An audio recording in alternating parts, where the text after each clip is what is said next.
1절부터 14절까지 교독하겠습니다. 이것도 솔로몬의 잠언이요 유다 왕 히스기야의 신하들이 편집한 것이니라. 이를 숨기는 것은 하나님의 영화요 이를 살피는 것은 왕의 영화니라.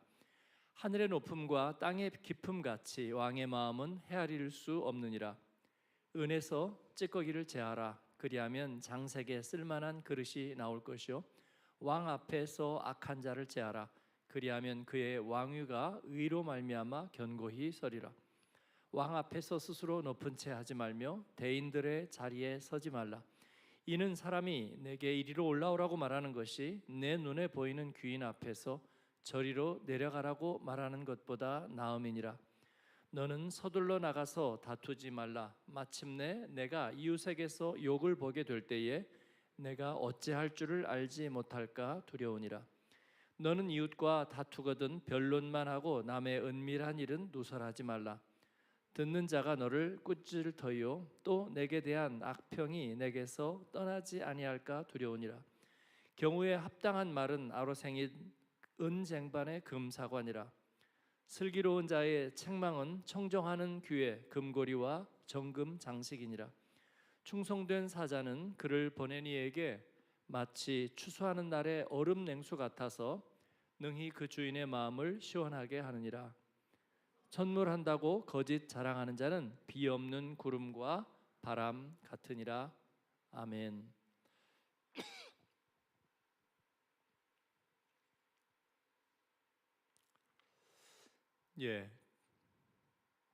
충성된 사자, 오늘 암송한 13절에 있는 말씀, 오늘 묵상의 주제로 함께 나누려고 합니다.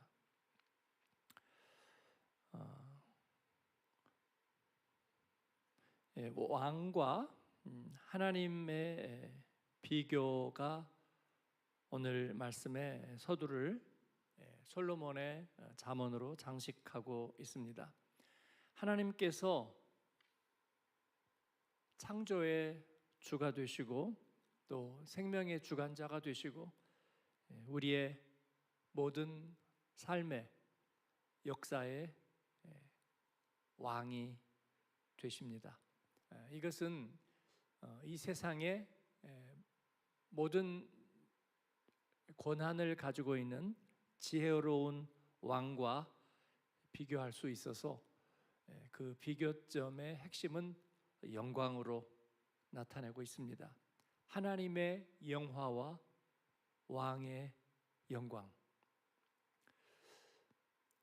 시편에서 왕은 하나님의 그 창조의 원리를 잘 이해하는 사람으로 나타나 있습니다. 그래서 백성들이 자유롭고 풍요하고 또 행복하고 의롭게 살 수 있도록 도와주는 그런 존재입니다. 재판을 공평하게 하고 악을 제거하고 또 공의와 정의를 바로 세워서 하나님이 영광을 받으시게 하는 것입니다. 그러나 이 세상에는 어려운 일이 많고 인간의 힘으로 해결할 수 없는 일이 너무나 많습니다. 그래서 지혜로운 목민과는 이와 같은 일들을 잘 풀어내는 것입니다. 어릴 때 누구나 탐정 소설을 아마 보고 또 그런 이야기를 좋아했던 줄 압니다. 아마 셜록 홈즈 같은 사람들이 수수께끼를 풀어내는 것을 보면 너무 통쾌하고 그리고 신비롭기도 합니다. 오늘 3절 말씀은 바로 그와 같은 지혜로운 리더, 이것은 물론 하나님의 마음을 우리들에게 깨닫게 해주려는 그런 비유입니다. 하늘이 높고 땅이 깊음 같이 왕의 마음은 헤아릴 수 없구나 라고 그렇게 탄식하듯이 칭송하고 있습니다. 하나님의 지혜와 영광은 왕의 지혜와 영광으로 나타나고 있고, 그리고 그 영광의 핵심은 하나님의 주권에 대한 신뢰입니다. 하나님께서 우리들의 생각과 마음의 모든 것을 헤아리시고 그리고 최종적으로 만족시키신다는 확신이 우리에게 있어야 되는 줄을 믿습니다. 한국 뉴스에 보면 유럽 다 망했다고 얘기하는 것 같습니다.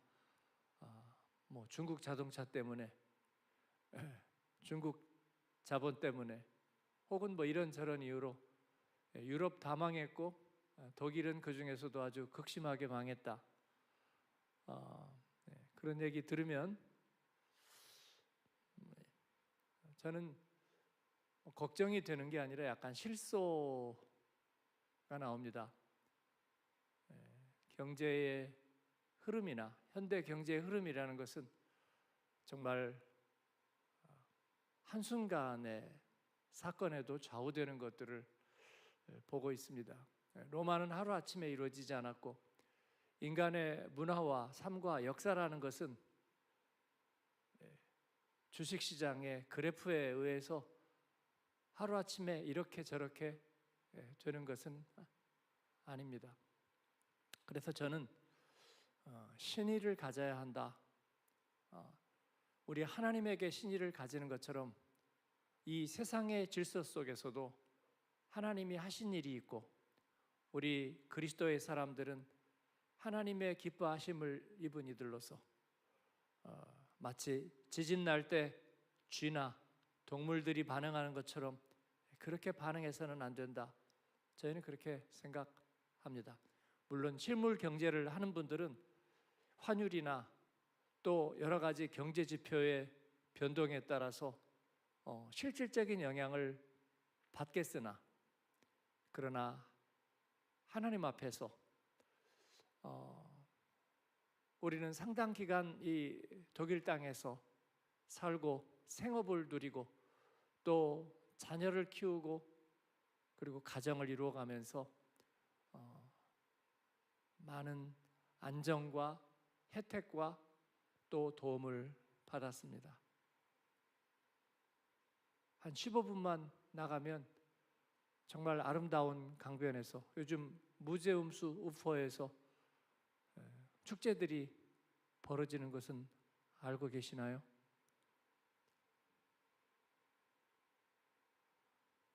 많은 한국 분들이 여전히 이 아름다운 유럽 땅에 살고 또 하나님의 은혜를 누리면서 한국 예능 드라마, 한국 소식에 의해서 이곳을 보고 있다는 것은 조금 슬픈 일이죠. 하나님이 우리에게 주신 눈으로 이 세상을 바라보고, 그리고 독일은 물론 1차, 2차 세계대전의 주범이기도 했지만, 그러나 전후 사회에서 가장 많이 깨우치고 돌이키고 또 많은 일에 섬기고 기여한, 대한민국은 이 독일에 많은 혜택을 입었고 가장 어려울 때 도움을 받았습니다. 밀라노의 문광순 목사님이 UBF 선교사로 처음에 이태리에 와서 이제 일하면서 선교하려고 온 거니까 와서 좌판을 하고 그러다가 큰 사고를 당해서 정말 문자 그대로 죽게 되었는데, 헬기를 동원해서 이게 후송해가지고 살아난 이야기, 그거를 도저히 돈으로 갚을 수 없는데 돈을 받지 않았다. 그래서 이태리에 빚을 졌다. 물론 우리가 뭐 이태리 사람들이 고속도로 휴게소에서 뭐 기름 떨어졌다고 옷을 사달라고 알고 보니까 거짓말이었다. 뭐 이런 일들도 있잖아요. 야, 이렇게 잘생긴 사람이 거짓말을 하랴. 되게 이제 자매들이 그렇게 해서 속는 경우도 있는데, 그걸 가지고 이태리 사람들은 거짓말을 많이 한다든지, 나폴리에는 집시와 소매치기가 득실득실 한다든지, 이런 일반적인 편견에 기댈 수는 없는 거잖아요. 롬바르디아에서 하루에 1,000명 이상이 코로나 팬데믹 때 죽어나갈 때 많은 분들이 발코니에 나가서 서로를 격려하고 노래를 불렀잖아요. 이태리 사람들이. 이태리는 정말 음악의 나라이고, 이태리에서 음악 공부한 사람 치고 정말 노래 못한 사람이 없는, 그런데 그런 고난 중에도 그들이 서로 노래하고, 문광순 목사님이 그때 하루에 3시간 기도를 작정하고 머리를 삭발하고 그리고 금식하고 그리고 성령 체험을 하고 그랬던 이야기를 우리가 함께 나눴고요. 그러면서 자기 가족을 살려준 이태리를 위해서 기도하고 또 빚을 갚겠다, 그런 이야기를 한 적이 있었고, 저는 그 이야기를 굉장히 의미 있게 들었어요. 그 자녀들이 결혼을 하면서 우리가 결혼할 사람은 이태리를 이해하고 이태리어를 이해하는 사람이면 좋겠다, 그런 얘기를 그래서 이태리 사람들에게 그 주류 문화에서 얼마나 인정을 받을까 하는 문제는 다른 문제라고 생각해요. 그러나 자기가 사는 땅과 또 살아온 터전을 귀하게 여기는 것은 중요하다고 생각합니다. 우리는 말할 필요도 없습니다. 독일 사람들이 고개도 자주 흔들고 또 약간 가르치는 태도가 있기는 하지만, 우리 앞집 아저씨도 마찬가지고, 자동차 공회전 되는 거 끔찍하게 싫어하고, 또 이런저런 잔소리도 많이 하지만, 그러나 돕는데 너무나 헬프스베라이트 돼 있고요. 어려움이 있으면 득달같이 나타나고, 제 아내가 어지러워서 휴게소에서 재작년이죠? 작년인가요? 쓰러졌을 때도 사람들이 벌써 대여섯 명이 어디서 왔는지 순식간에 나타나서 머리에다가 가방 받치고 다리 들어 올리고, 그리고 물 갖다가 먹이고 앰뷸런스 불러주겠다고 그러고 그렇습니다. 우리 자녀들이 그 가운데에서 교육을 받았습니다. 물론 돈을 많이 안 받기 때문에, 많이가 아니라 안 받죠. 안 받기 때문에 교육의 질이 낮다고 불평할지도 모르겠습니다. 물론 왕실에서 운영하는 왕립학교나 세계 최대의 사립학교에서 비싼 돈 내고 공부하는 게 조금 경쟁력이 더 나을지는 모르겠지만, 그러나 그런 혜택을 받고, 독일 선생님들이 물론 크랑크를 좀 자주 내긴 하지만, 우리의 자녀들이 공부한, 독일에서 목회하다가 이제 한국에 가서 목회하고 은퇴한 정현진 목사님이 라인마인 교회를 담임했었는데요. 저희 친구이지만 지금 이제 은퇴했어요. 조기 은퇴를 하고 속초인지 어디에인지 이제 한국에서 거기서 그렇게 살고 계신데, 그분이 독일에 있을 때 자녀들을 딸이 셋이거든요. 아마 둘은 결혼한 것 같아요. 그래서 10월 달에 아마 그 손녀가 세례를 받는데 독일에 와서 제가 단기 선교 가는 주간에 한 주간을 비니까 그때 와서 설교를 부탁했더니 은퇴하고 요즘 할 일이 없으신지 되게 고마워했습니다. 그래서 저는 참 좋아하고 그리운 동역자인데 그가 그 딸을 셋을 키우면서 독일에 너무 감사하는 거예요. 우리의 자녀들을 다 키워준 독일에 감사한다. 제가 엊그젠가 뉴스를 보면서 아주 독일의 산업이 다 망해버린 것처럼 극빈자들이 많아서 레스토랑에서 구걸하는 사람들이 많다. 저는 좀 낯설었고요. 아니 제 독일을 예찬하는 것은 아니지만 이 강대국이 갑자기 그렇게 극빈 국가가 되는 것은 아니잖아요. 우리가 그런 생각을 하지 않으면 좋겠다 생각하고 우리 교회 성도들과 청년들과 학생들이 우리가 자라난 곳, 우리가 살아온 곳, 여기에서 우리가 짧지 않은 기간 터전을 내리고 살아온 것에 대해서 사랑과 또 자부심을 가지면 좋겠다. 저는 그렇게 생각합니다. 하나님의 인도하심에는 후회하심이 없습니다. 우리를 인도하신 하나님의 뜻에는. 그래서 하루 이틀 1년 2년 살 줄 알았는데 지금 여기까지 왔네요. 앞으로 어떻게 될지 모르겠어요. 그런 생각은 복되지 않습니다. 물론 하나님이 인도하시면 이리도 가고 저리도 가고 할 수는 물론 있겠으나 그러나 마음이 부평초 같은 사람을 하나님은 이리로 가고 저리로 가게 인도하시지 않는다고 저는 생각해요.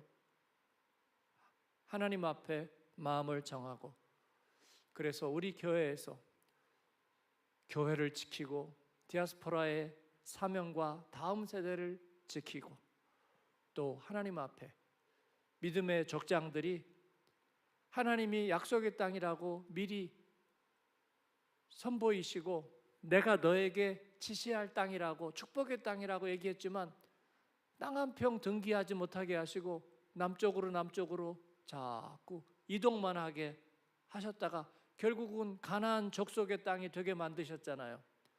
그런데도 그들은 마물의 상수리 나무 아래 그들의 뼈를 묻게 하고 하나님이 인도한 땅을 줄로 재어주신 기업으로 여겼습니다. 그리고 그곳에서 예수 그리스도의 구원의 역사를 이루는 거잖아요.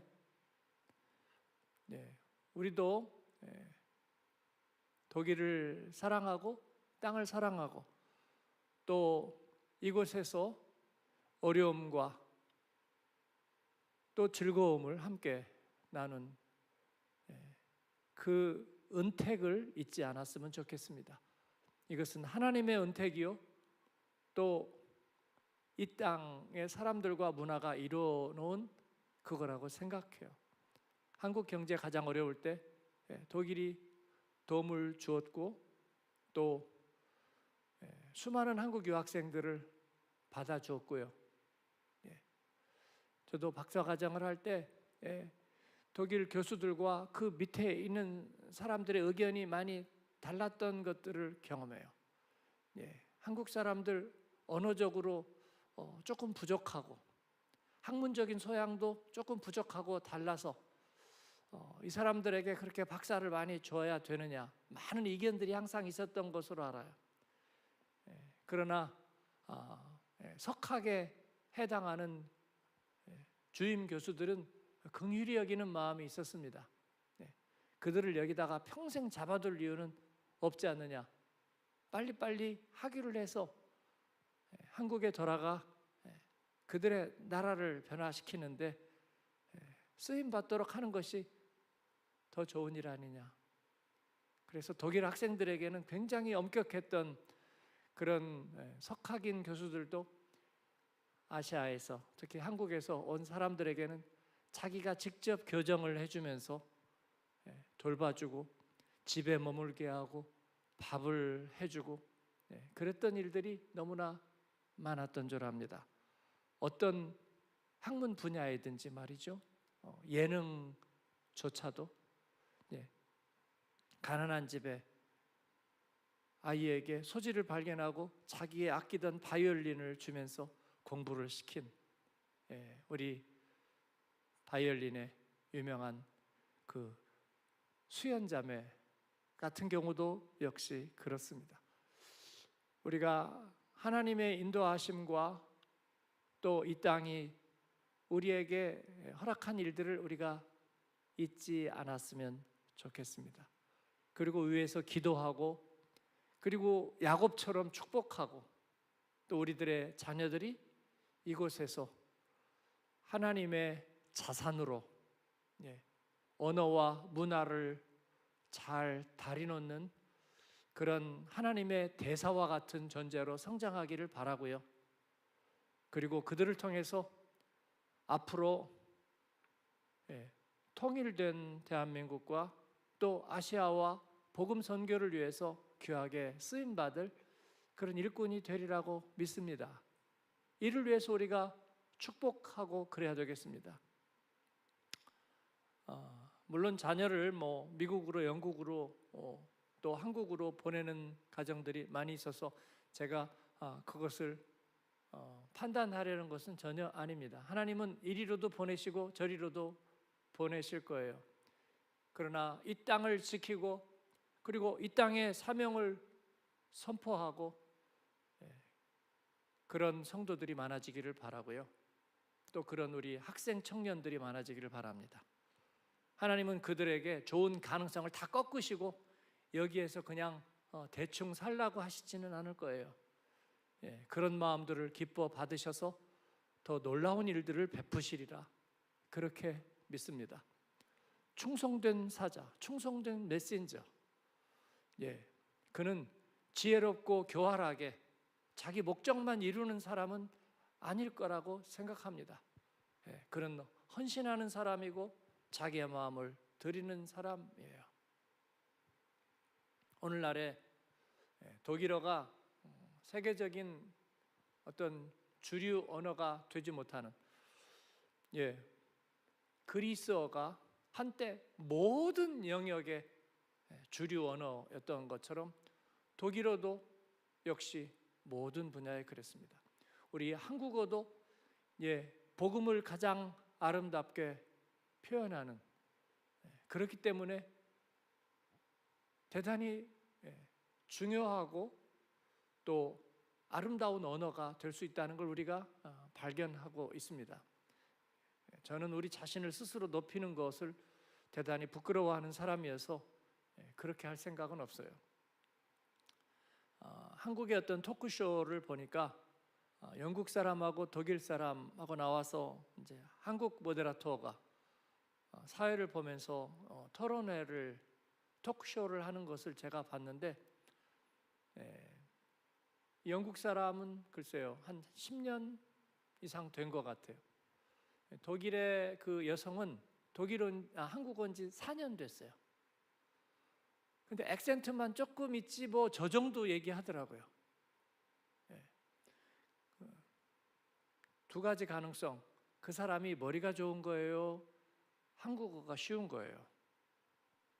저는 한국어가 쉽다고 생각합니다. 배우기 쉽고 그 다음에 모든 의사 표현을 블라블라 잘할 수 있다는 거예요. 언어가 그렇게 쉽다는 것은 그 언어가 좋다는 뜻입니다. 좋다는 뜻이에요.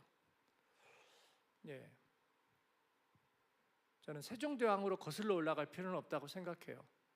우리가 사용해온 언어는 저는 하나님의 축복이 있는 언어라고 생각해요. 그래서 쉬운 언어입니다. 물론 오늘날의 예능과 정치 언어로 오염되고 세속화된 그런 언어를 우리가 성화한다면, 건져 올린다면 우리 언어는 복음을 전하기에 가장 좋은, 그래서 하나님이 축복하시는, 그래서 배우기가 정말 쉬운, 그래서 우리 자녀들 중에 한국어가 잘 안 되는 사람들, 저는 한 3개월만 투자하면 블라블라 한다, 저는 그렇게 늘 얘기하고 있거든요. 이미 언어 감각이 뛰어난 사람들에게. 그래서 돈 좀 쓰라, 저는 얘기하고 있어요. 말이 안 되고 하고 있으면요, 한국에 가서 돈 좀 써라. 3개월만 투자하면 토크쇼 나갈 겁니다. 독일 사람도 나가는데. 그렇잖아요. 네. 하나님께서 우리를 그렇게 사랑하시고 복음을 가장 복음의 개체를 잘 보존하는 나라로 사용하셨고, 또 그리고 한때 모든 언어, 학문, 예술, 문학, 신학, 철학까지 모든 언어를 지배했던 독일에 우리가 살게 하시고 접목시키셨습니다.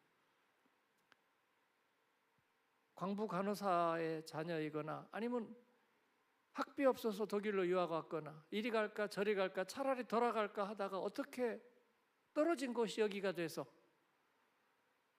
그렇게 살다 보니까, 그리고 이제는 나이 들면 다 나는 가야지 그리고 사라져버리듯이 떠나는 곳이 아니라는 거죠. 하나님은 우리에게 그런 일을 하지 않으신다. 그렇지 않아요. 그래서 자, 여기서 우리가 타협을 합시다. 갈 때 가더라도, 사라질 때 사라지더라도 이 땅을 축복하고 하나님 앞에 기도하고, 그리고 하나님 이 땅을 축복하며 지키는 사람이 있게 하여 주옵소서. 우리가 그런 기도가 있기를 바라요. 저의 기도이기도 합니다. 제가 어릴 때 우리 목사님이 생각해 보니 제 나이 정도 됐을 때 교인들이 항상 기도할 때 옛날이니까 노종이라고 그랬어요. 제가 지금 생각하면 웃음이 납니다. 저를 스스로 아니면 교인들이 노종, 어쨌든요, 인용하자면 노종의 기도라고 들어주시면 좋겠어요. 저만 웃었습니다. 그래도 앞으로 노종이라고 말하는 분은 저하고 관계가 어려울 겁니다. 우리 어릴 때 그랬다는 거예요. 오늘 말씀도 할 얘기가 많은데 하나님의 영화와 왕의 영화를 얘기하면서 이 말씀을 나눴습니다. 2절 3절인데요 같이 한번 읽을까요? 이를 숨기는 것은 하나님의 영화요 이를 살피는 것은 왕의 영화니라. 하늘의 높음과 땅의 깊음같이 왕의 마음은 헤아릴 수 없느니라. 아멘. 우리를 인도하신 하나님, 사랑과 공의가 입맞추는, 어린 양과 사자가 함께 뛰놀고 어린아이가 독사굴에 손 넣는, 창과 칼로 낫과 보습을 만드는 하나님의 신묘막측한 구원의 사랑과 그 인도하심을 저희가 누리고 살았습니다. 내 영혼아 그의 은택을 잊지 말지어다. 그렇습니다. 풀 한 포기, 그리고 우리가 호흡하는 공기 하나, 이 모든 것이 하나님의 큰 은혜이고 주님이 베푸신 사랑입니다. 우리가 이를 자랑스러워하고 그리고 사랑하고 잊지 않기를 바랍니다. 자기의 처한 위치와 신분과 자리를 잘 바라보는 것은 우리가 살아가는데 가장 중요한 자세입니다. 오늘 말씀은 그와 같은 이야기를 덧붙이고 있습니다. 5절을 같이 한번 읽을까요? 왕 앞에서 악한 자를 제하라. 그리하면 그의 왕위가 의로 말미암아 견고히 서리라. 6절 왕 앞에서 스스로 높은 채 하지 말며 대인들의 자리에 서지 말라.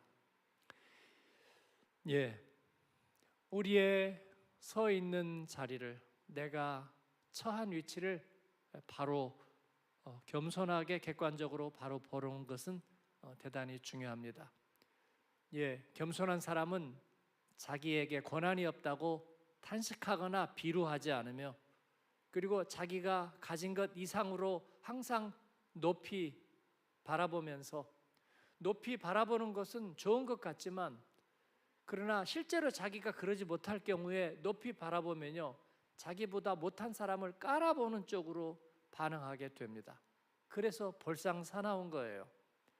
우리는 그렇지 않게 되기를 바랍니다. 한국은 경제적으로 급작스러운 상승을 하다 보니 누구나 다 눈높이를 높이 가져서 자기가 지금 현실이 어쩔지라도 한강변에 2, 30억짜리에다가 항상 아파트에 눈높이를 가지고 있습니다. 그래서 억울한 게 많고 불만이 많은 거예요. 그리고 그렇지 못한 사람에 대해서 자꾸 깔아보려는 그런 생각이 우리에게 시대정신의 그런 유혹과도 같습니다. 오늘 말씀은 대단히 중요하고요. 옆에 집은 자식들이 어떻게 돼서 자랑할 만하고 거기에 마음이 빼앗기면 갑자기 마음이 어려워지는 것입니다. 삼시세끼라는 말이 우리에게서 그렇게 오래된 말이 아닙니다. 하나님 앞에 오늘 하루에 감사하고 불어오는 바람편에도 우리가 하나님께 감사와 사랑을 전해야 되겠다, 그런 생각합니다.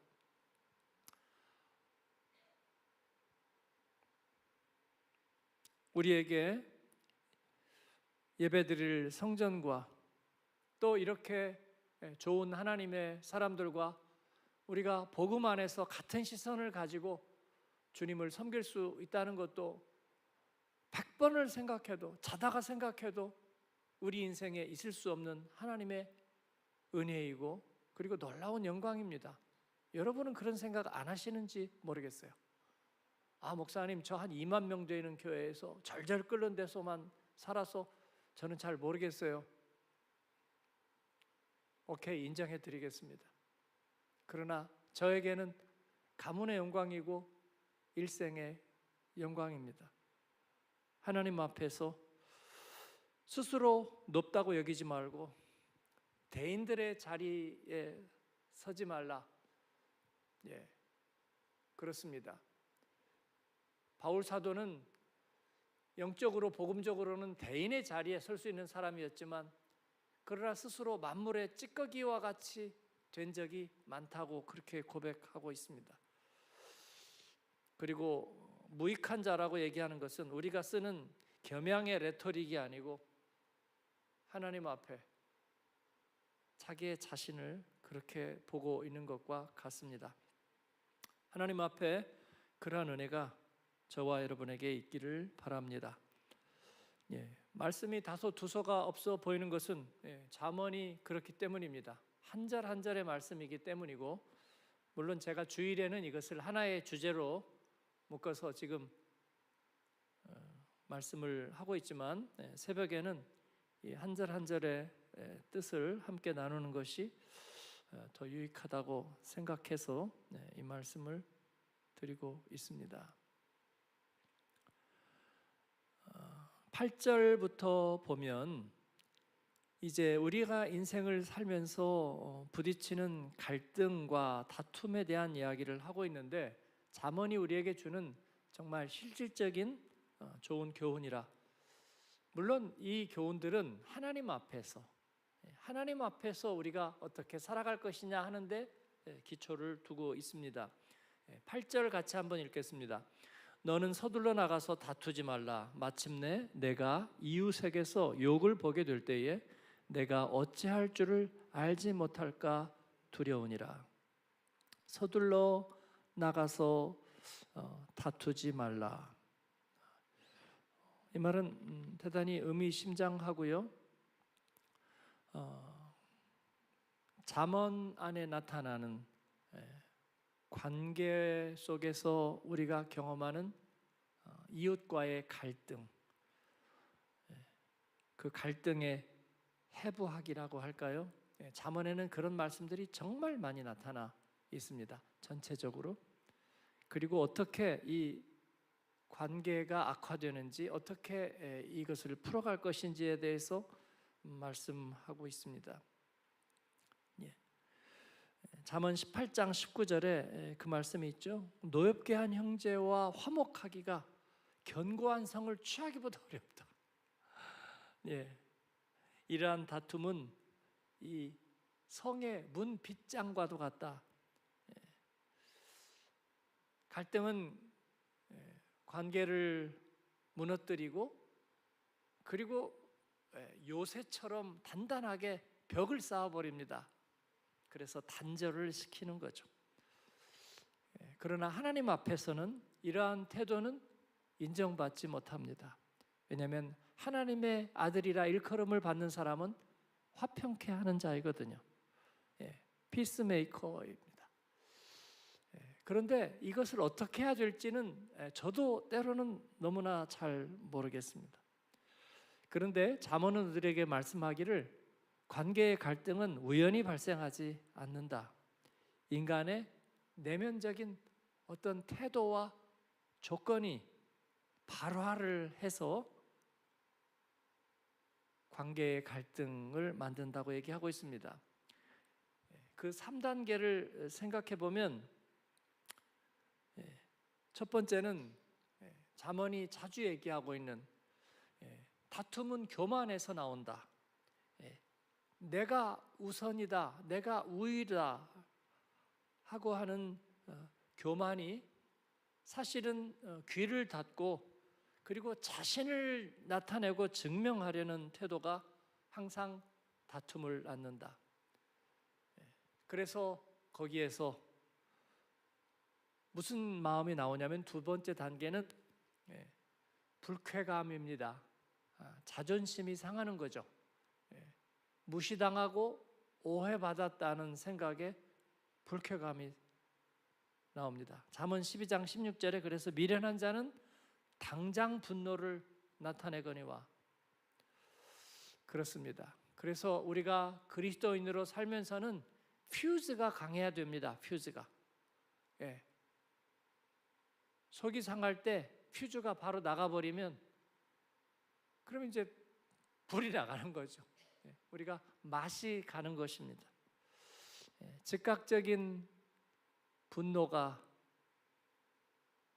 나타나지 않도록 우리가 퓨즈가 강해야 되고요. 불쾌감이 나타나면 그 다음에는 이제 분노가 폭발해서 통제력을 완전히 상실해 버립니다. 어리석은 자는 자기의 노를 다 드러낸다고 잠언 29장 11절에 그렇게 말씀하고 있습니다. 그리고 이러한 다툼과 갈등은 언어의 스펙트럼과 관계가 있습니다. 일단 말이 많아지면 허물을 면하기 어렵습니다. 잠언 10장 19절에 있는 말씀이고, 그리고 함부로 하는 말이 칼로 찌름과 같습니다. 잠언 12장 18절에 있는 말씀이에요. 말이 많고 함부로 하고 그리고 과격한 말이 노를 격동하게 하는 거고요. 또 속이는 말, 이는 심령을 상하게 하는 패역한 혀와 같습니다. 험담은 친한 벗을 이간하고요.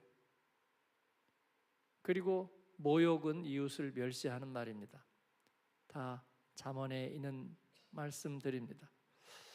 그러지 않으려면 어떻게 해야 될까? 방화벽을 세워야 되는데,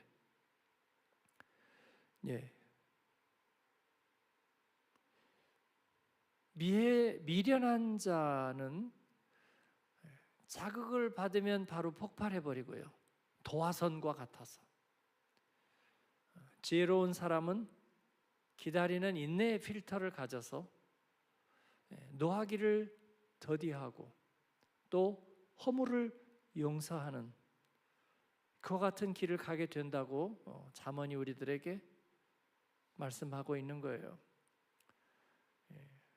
세 가지 대책을 잠언 속에서 우리가 찾아보면 25장 17절은 이웃의 집에 너무 자주 가지 말라고 얘기해요. 관계에 적절한 거리가 필요하다, 그런 것입니다.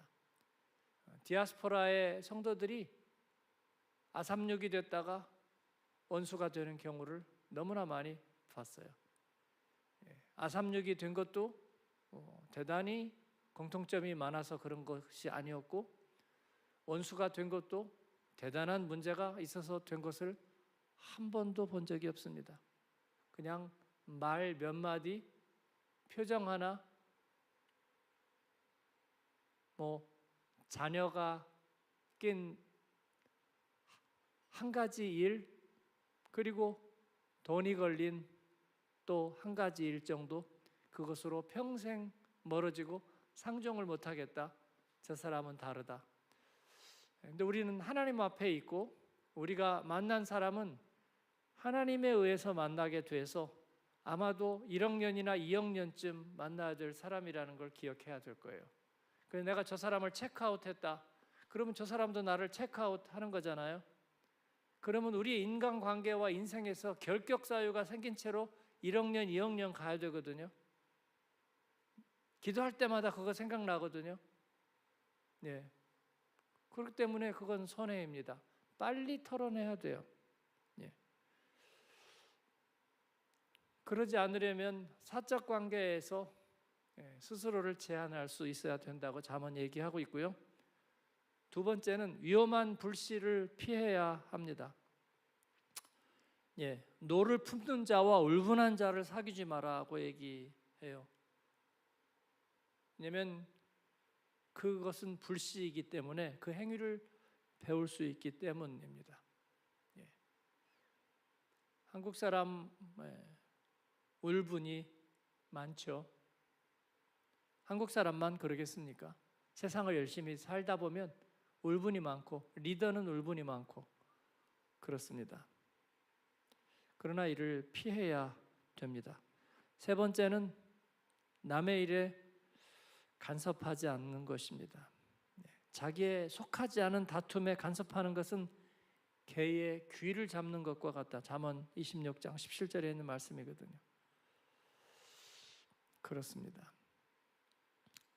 중요한 것은 갈등이 발생하더라도 이것이 분노가 되고 단절이 되지 않도록 필터를, 퓨즈를 잘 넣는 게 중요하다. 그래서 미련한 이는 사연을 듣기도 전에 대답하려고 한다. 그리고 과격한 생각과 말로 이를 표현하려고 한다. 그래서 갈등은 성이 되는 거예요. 그러나 지혜로운 사람은 먼저 경청하고 그리고 퓨즈를 동원해서 인내하면서 유순한 대답을 찾으려고 하는 것입니다. 거기에서 상처가 내연되지 않도록 하는 것인데, 저는 잠언의 말씀 속에서 깨닫는 굉장히 새로운 사실 하나가 있습니다. 이것은 성경이 말씀하고 있는 이 허물을 덮어준다는 것입니다. 우리는 세상 살면서 진실하게 산다는 것은 덮지 않는다, 있는 그대로 드러낸다는 생각을 많이 하고, 저도 그런 생각을 많이 하고 살아왔는데, 우리가 대속죄일에 7월 14일이죠. 1년에 한 번 하나님 앞에 은혜의 보좌 앞에 나가서 우리의 죄를 속함을 받는 그날을 욤 키푸르라고 히브리어로 얘기하죠. 대속죄일. 그런데 이 말의 그 언어적인 뜻이 뭐냐면요, 죄를 덮는다는 거예요. 덮는다. 허물을 덮는다는 것입니다.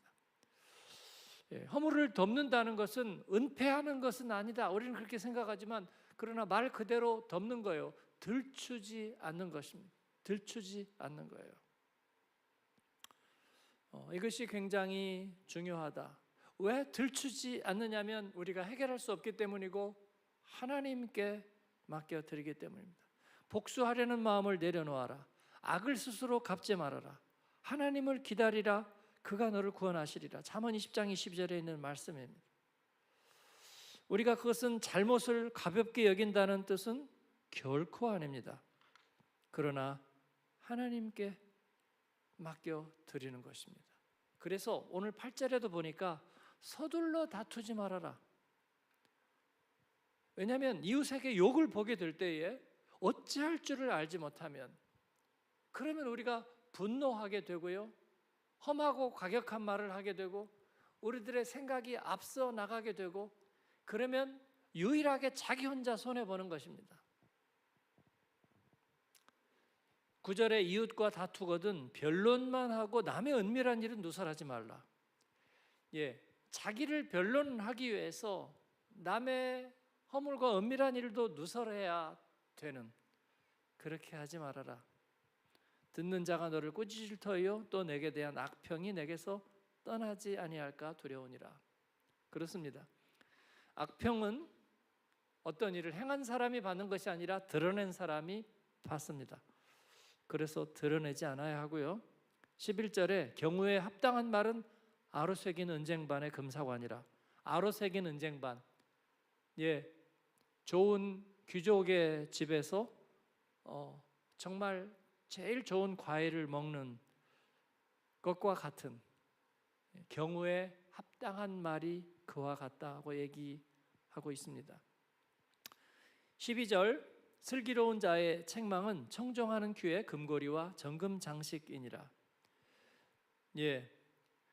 금고리와 정금 장식과 같은 것은 무엇인가? 라고 이 말씀을 묻고 있는 것 같습니다.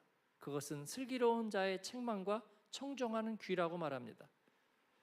슬기로운 자의 책망은 비난이 아니라 정의를 세우는 말입니다. 그리고 청정하는 귀는 기꺼이 배우고자 하는 마음이에요. 우리는 이것을 가져서 금고리와 정금 장식과 같은 그런 삶을 살아야 되겠다고 생각합니다. 13절 우리 암송 구절 다시 한번 읽겠습니다. 충성된 사자는 그를 보낸 이에게 마치 추수하는 날의 얼음 냉수 같아서 능히 그 주인의 마음을 시원하게 하느니라. 아멘. 그렇습니다. 우리 복음의 사람들은 충성된 사자입니다. 사자는 메신저이기도 하고 대사이기도 합니다. 모든 소통의 메시지는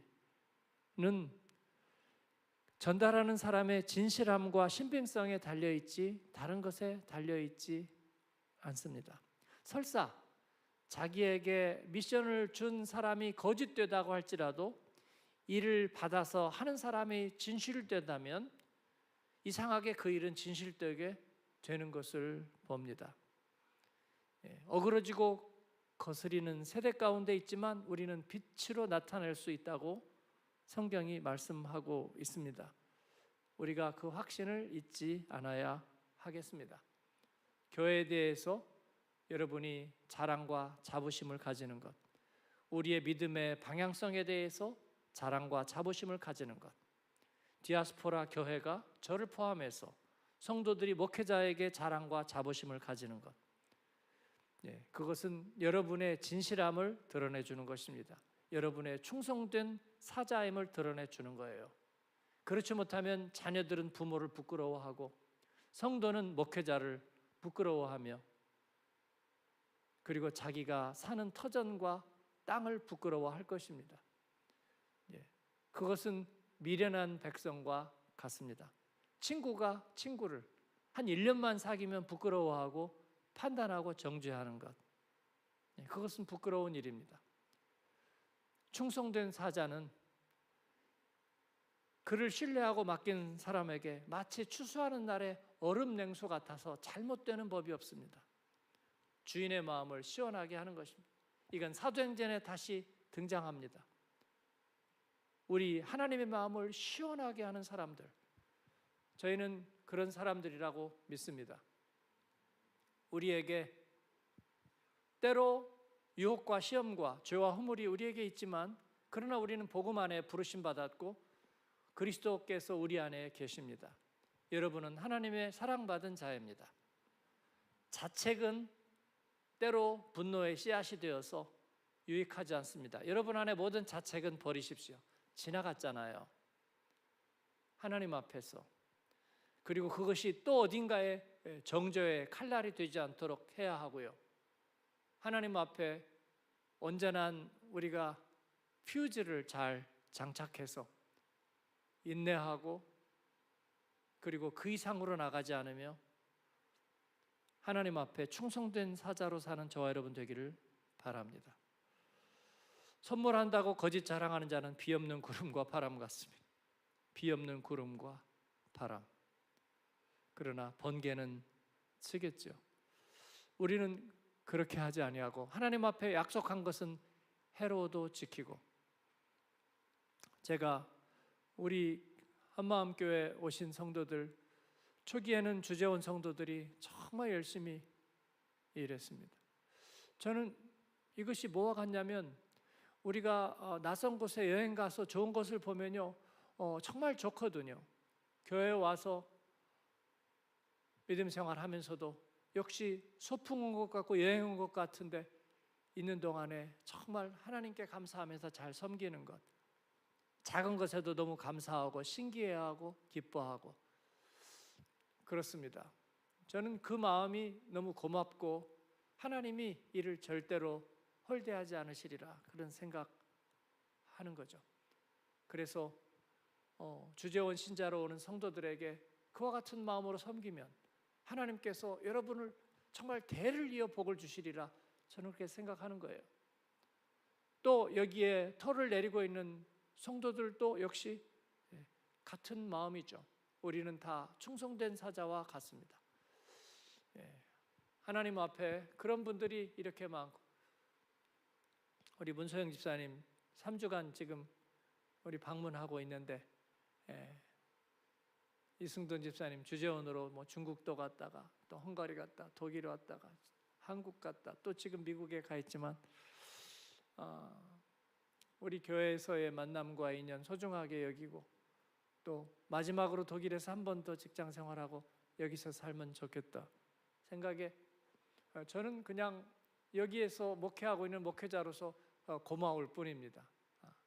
그리고 고맙게 생각할 뿐이에요.